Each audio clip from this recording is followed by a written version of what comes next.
Eh bien, bonjour à tous. Dans cette vidéo, je vais vous présenter mon stage en laboratoire d'informatique que j'ai réalisé auprès de l'école polytechnique, enfin plus précisément du laboratoire d'informatique de l'école polytechnique, le LIX. Et en fait, dans ce laboratoire-là, il y a une équipe de recherche qui m'a pris en stage pour faire un projet d'informatique que j'ai mené à terme puisque le stage est fini, hein, du coup, je vous en parle après coup, quoi.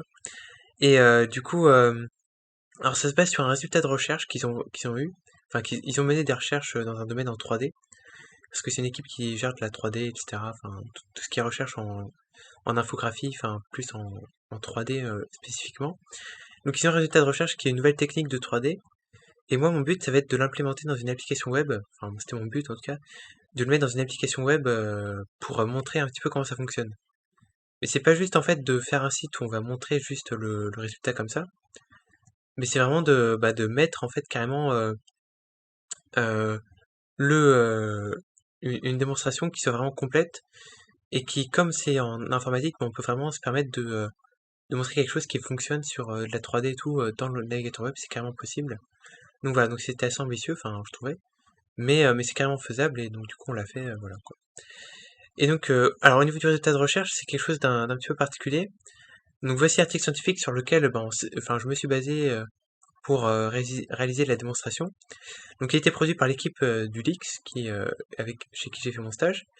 Et donc il s'agit du Velocity Scaling for Real-Time Stylized Skeletal Animation. Alors ce que ça veut dire, parce que vous voyez, il y a plein de figures dedans, plein de petites images qui montrent un petit peu ce que c'est. Moi j'ai pris une vidéo parce que c'est un peu plus parlant.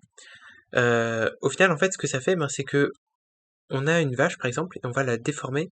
Vous voyez, avec carrément je vais le replacer là. Mais on a carrément des déformations vraiment à fond dessus, quoi. C'est-à-dire qu'elle est vraiment molle et tout.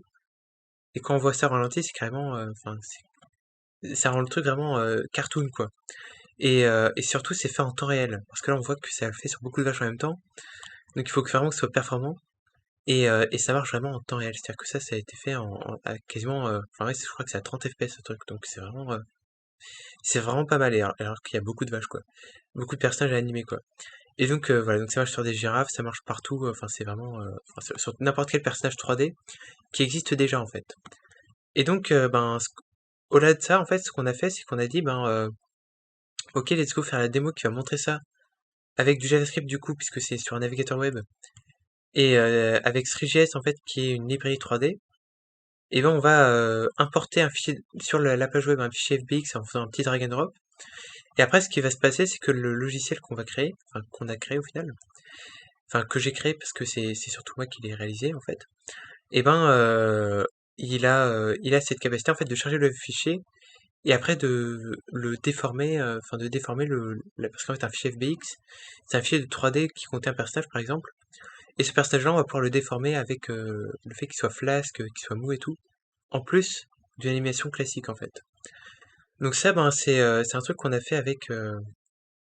Donc le pipeline de base en fait, c'est de dire que on a le fichier, on va avoir un parseur qui va juste décoder le fichier, qui va nous donner des données 3D du fichier. Donc ça, c'est au niveau du JavaScript. Et après, on a un render qui va se charger d'afficher ça avec WebGL, et qui va permettre d'afficher une girafe par exemple, parce que c'est ce qui était contenu dans le fichier en fait. Mais nous, ce qu'on a dit, c'est qu'on va aller remplacer ce render par le Velocity Scaling Render, qui lui c'est carrément un shader en fait en plus enfin du truc de base. C'est notamment un shader qui va permettre de déformer en 3D au niveau des vertex, enfin des sommets, le, le personnage. Après, je vais pas rentrer plus dans les détails puisque c'est un peu compliqué et on va pas, enfin c'est un peu, c'est vraiment fait pour les professionnels du milieu.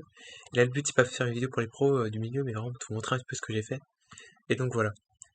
Donc désolé pour ceux qui voulaient voir un petit peu plus en détail le code, etc. Je vais pas le montrer parce que c'est un peu, c'est carrément trop spécifique, je trouve, mais bon.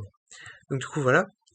Et donc qu'est-ce que ça donne? Ça donne qu'en fait on a un site internet carrément qui s'appelle velocityscaling.com et sur lequel en fait on va voir la démonstration qui ressemble à ça. Donc c'est l'image c'est au niveau, c'est à gauche là. Et donc en fait ce qu'on a c'est qu'on va drag and drop un fichier FBX et ça va le charger avec un petit temps de chargement parce qu'il faut calculer des trucs supplémentaires pour le déformer en temps réel. Et après, on peut l'utiliser et on peut carrément le voir et après manipuler les différents os du squelette pour déformer le truc comme sur Blender ou quoi que ce soit. Et après on voit que ben voilà, c'est un petit peu flasque, c'est un petit peu mou. Et ça, bah, c'est fait grâce au velocity scaling. C'est vraiment la technique qui permet de rendre les trucs un peu mous en temps réel. C'est le velocity scaling qui a été développé par l'équipe du laboratoire. Et donc moi j'ai juste implémenté dans la démo, quoi. Donc voilà, donc c'est à peu près tout pour cette vidéo. J'espère que ça vous aura plu. N'hésitez pas à me dire ce que vous en pensez, si effectivement ça vous paraît plutôt sympa ce qu'on fait en laboratoire d'informatique. Enfin là c'est un exemple parmi tant d'autres, mais c'est plutôt pas mal. Et donc voilà, si ça vous intéresse de faire un stage en laboratoire d'informatique, bah, n'hésitez pas à postuler auprès d'un laboratoire ou faire une candidature libre. Et puis voilà, enfin moi je trouvais ça vachement intéressant. Puis j'ai appris plein de trucs, quoi. Enfin ça permet vraiment de pousser à fond dans un domaine en particulier. Donc voilà. Bref, bye bye.